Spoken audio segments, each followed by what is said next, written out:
असल में हमारे देश में सबसे बड़ी समस्या ये है कि बहुत सारे लोगों ने सामान्य वर्ग को लेकर ऐसी धारणाएं बनाई हुई हैं जो पहले के जमाने में तो सही हो सकती थी, लेकिन अब उनका जमीनी हकीकत से दूरी है।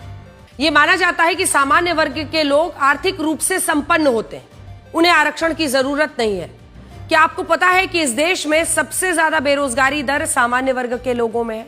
देश में बेरोजगारी के आंकड़े बताते हैं कि साल 2023-24 में जहां एससी में 3.3% है, 1.9% एसटी में है, आदिवासी में, वहीं ओबीसी में 3.1% है, वहीं पर सामान्य वर्ग में 3.8% है।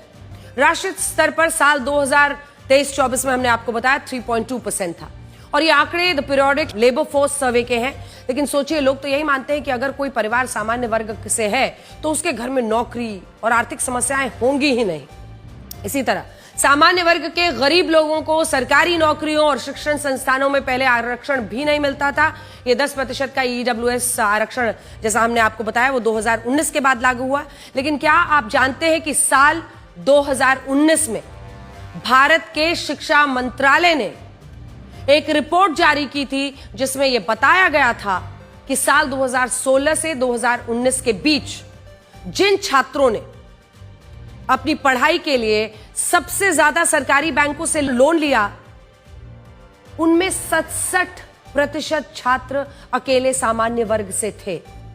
इस आंकड़े से यह पता चलता है कि सामान्य वर्ग के परिवारों की आर्थिक हालत कैसी है कि वो बिना बैंक से लोन लिए अपने बच्चों को कॉलेजेस और विश्वविद्यालयों में पढ़ा नहीं सकते। धारणा रही है सामान्य वर्ग के छात्रों को किसी आर्थिक मदद की जरूरत नहीं होती, ये लिस्ट यहीं खत्म नहीं होती। ऐसे न जाने कितने आंकड़े हैं, रिपोर्ट्स हैं जो बताते हैं कि सामान्य वर्ग को लेकर जो स्टीरियोटाइप्स बनाए गए हैं, जो धारणाएं बना दी गई हैं। लेकिन अफसोस की बात यही है कि इन पर कोई बात नहीं करता।